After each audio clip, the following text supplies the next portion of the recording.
الحمد لله رب العالمين والصلاة والسلام على رسوله الأمين وعلى آله وصحبه أجمعين. أما بعد، فأعوذ بالله من الشيطان الرجيم. بسم الله الرحمن الرحيم. يريدون أن يطفئوا نور الله بأفواههم والله متم نوره ولو كره الكافرون. رب اشرح لي صدري ويسر لي أمري واحلل عقدة من لساني يفقهوا قولي. رب يسر ولا تعسر وتمم بالخير. اللهم رب زدني علما. معزز حاضرین، سیرت النبی پر لکھی گئی کتاب الرحیق المختوم کا درس ہر منگل کو مختصر طور پر ہو رہا ہے، اور ہم تقریباً نبوت کے 11ویں سال میں داخل ہونے والے ہیں. اللہ رب العالمین ہمیں سیرت النبی پڑھنے، سننے، جاننے اور سیکھنے کے ساتھ ساتھ اس کو اپنی زندگی میں نافذ کرنے کی توفیق عطا فرمائے. آمین یا رب العالمین. پچھلے درس میں یہ بتایا گیا کہ قبائل اور افراد کو اللہ کے نبی صلی اللہ علیہ وسلم کس طرح سے دعوت دیتے تھے. اکثر قبائل نے نبی کریم صلی اللہ علیہ وسلم کی دعوت کو ٹھکرا دیا، قبول نہ کیا. افراد پر بھی آپ نے اسی طرح سے دعوت اپنی پیش کی، البتہ بعض نے دعوت کو قبول نہ کیا اور بعض نے قبول کیا. جن نفوس قدسیہ اور جن اہم شخصیات نے دعوت کو قبول کیا، اسلام کو منظور کر لیا، ان کے سلسلے میں باتیں چل رہی تھی.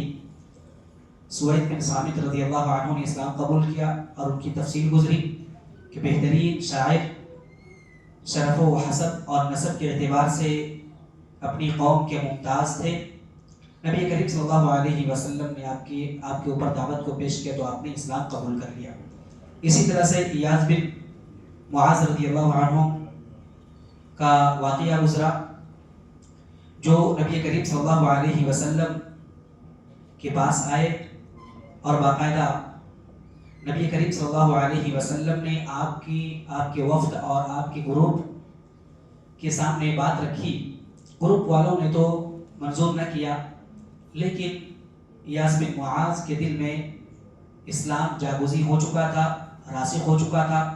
چنانچہ وفات کے وقت انہوں نے تسبیح اور تحلیل پڑھی تھی، جس کی وجہ سے کہا جاتا ہے کہ انہوں نے باقاعدہ اسلام قبول کر لیا تھا. اسی طرح سے ابو ذر غفاری رضی اللہ عنہ کا واقعہ درس کے آخر میں یہ بیان کیا گیا تھا کہ انہوں نے جب سنا کہ مکہ کے اندر کوئی شخص ہے جو نبوت کا دعویٰ کرتا ہے، اپنے آپ کو نبی اور رسول کہتا ہے، اپنے بھائی کو بھیجا. بھائی نے تسلی بخش جواب نہ دی، خود گئے اور باقاعدہ پھر 2-3 دن کے بعد نبی کریم صلی اللہ علیہ وسلم سے ملاقات ہوئی. نبی کریم صلی اللہ علیہ وسلم نے دعوت پیش کی. ابو ذر غفاری رضی اللہ عنہ نے قبول کی، اسلام کو قبول کر لیا. نبی کریم صلی اللہ علیہ وسلم نے کہا سہولت کے ساتھ، سکون کے ساتھ لوگوں سے چھپ چھپا کر مدینہ لوٹ جائیں.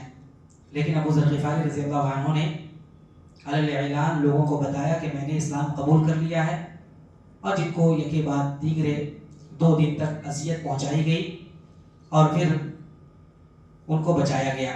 حضرت عبداللہ ابن عباس رضی اللہ عنہ نے بچایا. اس کے بعد کتاب کے اعتبار سے طفیل بن عمرو الدوسی رضی اللہ عنہ، ان کا نمبر آتا ہے. ان کے سلسلے میں مورخین نے اور خصوصاً فضیلت الشیخ صفی الرحمن مبارک پوری رحمہ اللہ نے لکھا ہے کہ یہ اپنے قبیلے کے شریف انسان تھے. شریف انسان ہونے کے ساتھ ساتھ ان کے اندر سوجھ بوجھ الگ کوالٹی کی تھی. اسی طرح سے شاعر بھی تھے اور قریب تھا کہ قبیلے دوس کے یہ سردار بھی تھے. اور یہ بار بار 2 نام آئیں گے، خزرج اور اوس، یہ یاد رکھیے گا. اسی طرح سے یہ قبیلے دوس کے سردار تھے. البتہ یمن میں ان کو امارت ملنے والی تھی.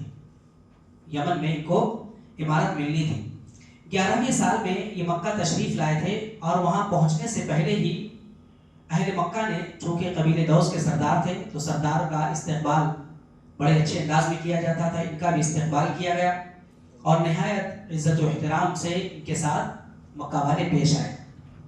پھر انہوں نے کہا چونکہ ان کی عادت تھی جب کسی نئے شخص کو دیکھتے، کوئی نیا شخص مکہ کا رخ کرتا تو سب سے پہلے جو باتیں ہوتی ان میں ایک اہم بات یہ کرتے کہ اسلام کے تعلق سے متنفر کرتے، نبی کریم صلی اللہ علیہ وسلم کے تعلق سے نفرت ڈال دیتے۔ تو ان کے ساتھ بھی ایسا ہی ہوا کہ کہا گیا دیکھیے طفیل بن عمرو الدوسی نام ہے، کہا آپ ہمارے شہر میں تشریف لائے ہیں اور یہ یاد رکھیے ہمارے درمیان ایک شخص ہے، اور اشارہ تھا نبی کریم صلی اللہ علیہ وسلم کی طرف، ان کی پہچان بتلائی، علامتیں بتلا دی اور کہا کہ ہمارے درمیان ایک شخص ہے، ہمارے درمیان اس نے بہت پیچیدگی پھیلا رکھی ہے، ہمیں عجیب طرح کی کیفیت میں مطلع کر دیا ہے، ہماری جمعیت کو اور ہمارے اتحاد کو پارا پارا کر دیا ہے، بالکل توڑ دیا ہے، ہمارا شیرازہ اس کی وجہ سے منتشر ہو گیا ہے۔ لہٰذا اس کا جادو کا اثر اس قدر ہوتا ہے کہ ایک آدمی اپنے باپ سے دور ہو جاتا ہے، بھائی بھائی کے درمیان اس نے نفرت پیدا کر دی ہے، دو سگے بھائی آپس میں ایک دوسرے سے جدا ہو جاتے ہیں اس کی دعوت کی وجہ سے، اس کی باتوں کی وجہ سے۔ اسی طرح سے بیوی اور شوہر کے درمیان بھی اس نے تفرقہ ڈال رکھا ہے نبی کریم صلی اللہ علیہ وسلم کے تعلق سے۔ تو ہمیں ڈر ہے کہ ہم جس سے دو چار ہیں، ہم جس سے اذیت محسوس کر رہے ہیں، کہیں آپ اور آپ کی قوم کے اوپر بھی یہ مصیبت نہ پڑے، لہٰذا ان سے دور رہیں، ان سے گفتگو نہ کریں، اور بلکہ ان کی کوئی بات بھی آپ نہ سنیں، اس شخص کی کوئی بات بھی نہ سنیں۔ حضرت طفیل بن عمرو الدوسی رضی اللہ عنہ بعد میں انہوں نے اسلام قبول کیا تھا، اسلام لانے کے بعد کا واقعہ بیان کرتے ہیں، اسلام لانے کے بعد یہ واقعہ بیان کرتے ہیں کہ میرے ساتھ ایسا اور ایسا معاملہ ہوا۔ کہتے ہیں کہ مجھے لوگ برابر اسی طرح سے باتیں کرتے رہتے تھے، سمجھاتے رہتے تھے، حالانکہ میں سوجھ بوجھ رکھنے والا تھا، لیکن مکہ کے اندر کیا حالات ہیں مجھے خبر نہیں، لہٰذا مکے والے مجھے ان باتوں سے برابر مجھے سمجھاتے رہتے تھے، یہاں تک کہ اتنی بار انہوں نے کہا، مثال کے طور پر کسی چیز سے اگر نفرت پیدا کی جائے، بار بار وہی بات کی جائے تو ذہن و دماغ میں وہ اثر کر جاتی ہے بات، لہٰذا انہوں نے کہا، اتنی بار انہوں نے سمجھایا اور محمد کریم نبی کریم صلی اللہ علیہ وسلم کی اتنی فضیحت بیان کی اور اتنی فضیحت بیان کی اور اس طرح سے ان کی کمیاں نکالی کہ میں نے تہیہ کر لیا کہ اب کوئی چیز بھی محمد کی نہیں سنوں گا، میں بات ہی نہیں کروں گا، کوئی چیز بھی نہیں سنوں گا، بات تو دور کی بات ہے۔ یہاں تک کہ بتاتے ہیں یہی میرا طریقہ تھا، جب میں صبح کو مسجد حرام جاتا تو کان میں روئی ٹھونس لیتا تھا، اتنا اثر ہوا تھا میرے اوپر، روئی ٹھونس لیتا تھا تاکہ نبی کریم صلی اللہ علیہ وسلم کی کوئی بات بھی میرے کان میں نہ پڑے، لیکن اللہ کو منظور ہی الگ تھا، آپ کی باتیں مجھے سنائی دیتی تھی، روئی ٹھونسنے کے باوجود سننا نہیں چاہتا تھا، جان بوجھ کر تو سننا نہیں چاہتا تھا، یہاں تک کہ اس کے اسباب بھی میں نے اختیار کیے تھے، لیکن سنائی دیتی تھی آوازیں، اور نبی کریم صلی اللہ علیہ وسلم جو قرآن کریم کی تلاوت کرتے تو میں سن لیتا تھا، یہاں تک کہ جب میں سنتا تو احساس ہوتا یہ تو بڑا عمدہ کلام ہے، یہ تو بڑا عمدہ کلام ہے، اور اسی طرح سے بار بار میں بچنے کی کوشش کرتا کیونکہ برابر مکے والے مجھے روکنے کی کوشش کرتے تھے۔ پھر میں نے اپنے جی میں کہا میں تو سوچ والا انسان ہوں، میں تو شاعر بھی ہوں، اور شاعر آدمی کلام کی یعنی جس زبان کا وہ شاعر ہے اس زبان کے تمام چیزوں کو، تمام حالتوں کو جانتا ہے، اس کی باریکیوں کو سمجھتا ہے، ٹھیک ہے؟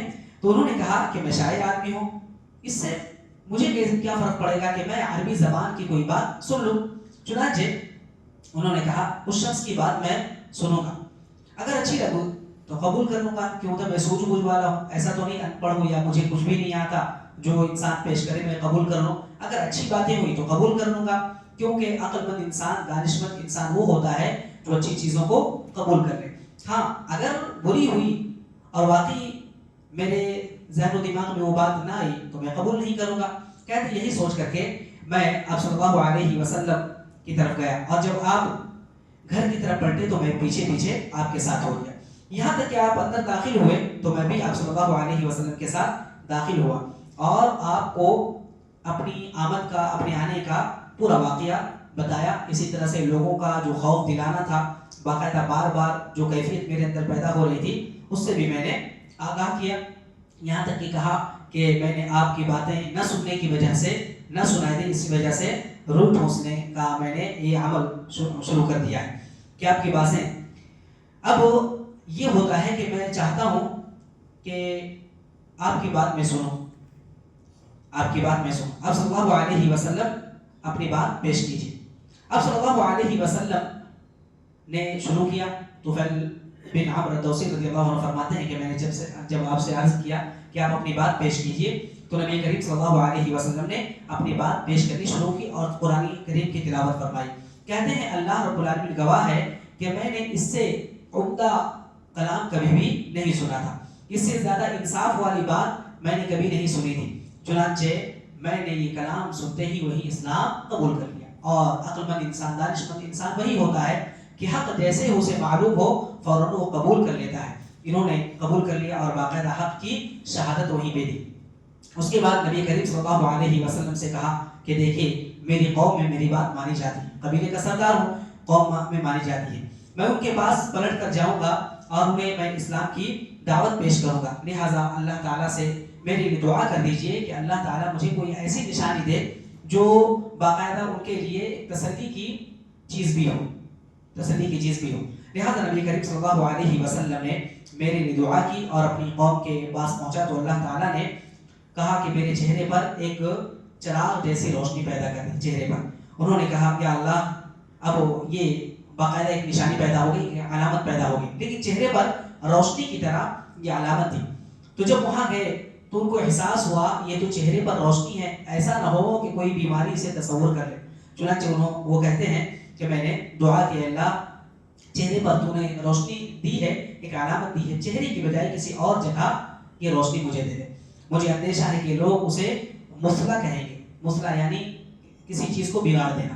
کہا کہ یہ بگڑی ہوئی شکل ہے، بگڑی ہوئی صورت ہے، ایسا نہ ہو اس دعوت کو قبول کرنے کی وجہ سے لوگ کہیں کہ تمہارے اوپر مصیبت آ پڑی ہے. چنانچہ یہ روشنی کہتے ہیں کہ میرے ڈنڈے میں پلٹ آئی، ڈنڈا ایک لے کر چلتے تھے. چنانچہ پھر اس کے بعد انہوں نے اپنے والد اسی طرح سے اپنی بیوی کو اسلام کی دعوت دی اور وہ دونوں مسلمان ہو گئے الحمدللہ.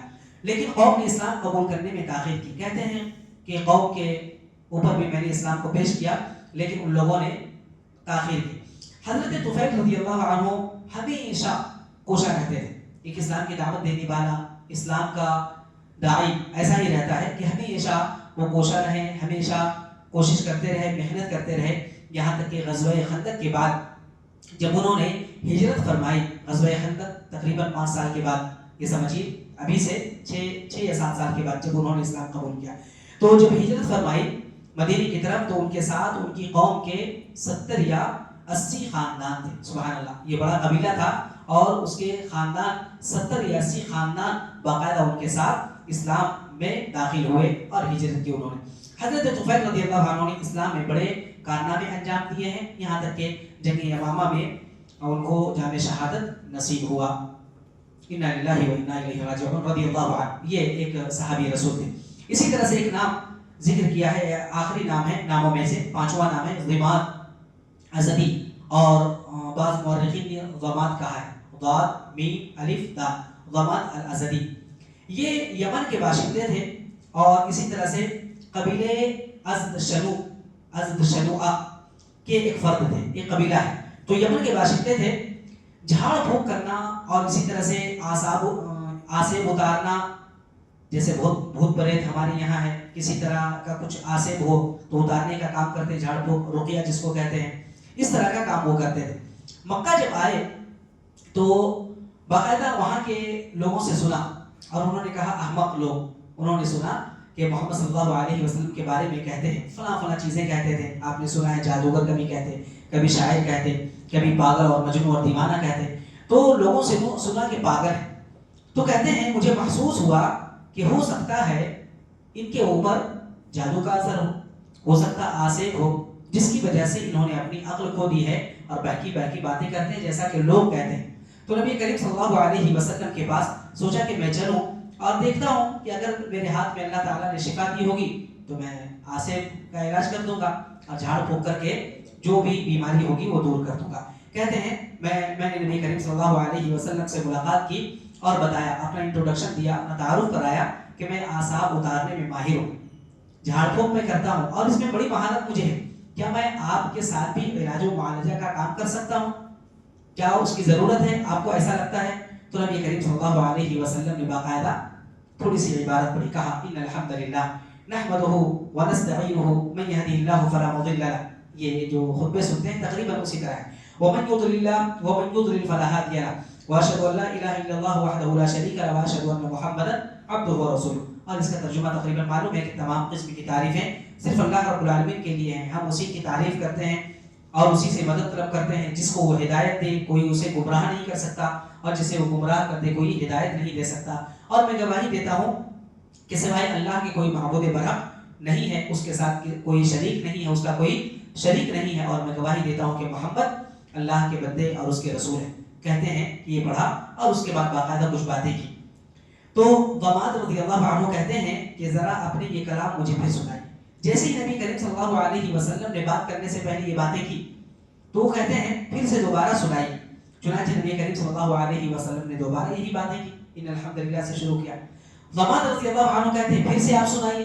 اس طرح سے 3 مرتبہ کہا، ایک ہی بات دیگرے سنتے رہے. اس کے بعد ضماد رضی اللہ عنہ نے کہا کہ میں نے یہ دل میں سوچا، اور بلکہ کہا کہ میں نے کاہنوں کی باتیں سنی ہیں، میں نے جادوگروں کی باتیں سنی ہیں، شاعروں کی باتیں سنی ہیں. میں سوجھ بوجھ والا انسان ہوں، ہر ایک کی بات کی کیفیت مجھے معلوم ہے، سب کی باریکیاں مجھے معلوم ہے.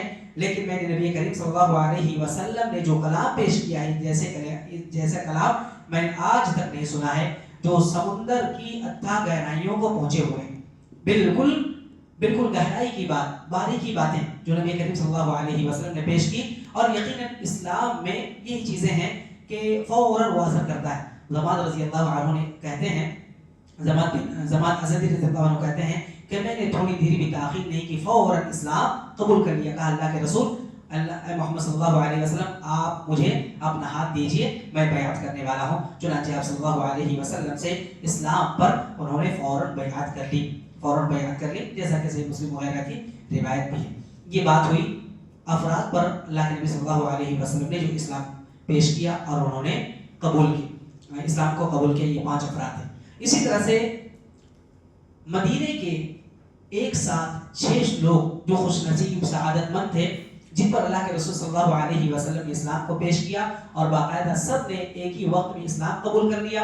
اور صرف اسلام قبول نہیں کیا بلکہ مدینے کے اندر ان لوگوں نے دعوت اسلام کو فروغ دینے اور عروج دینے کا کام بھی کیا. ان کو نفوس قدسیہ اور سعادت مند روحیں کہا جاتا ہے.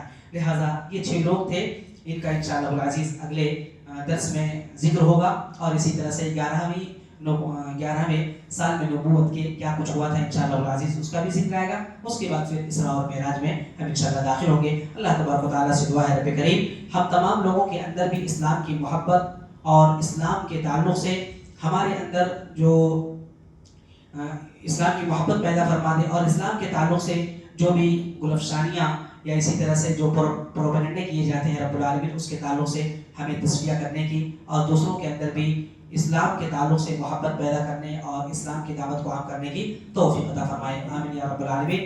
سبحانک اللہم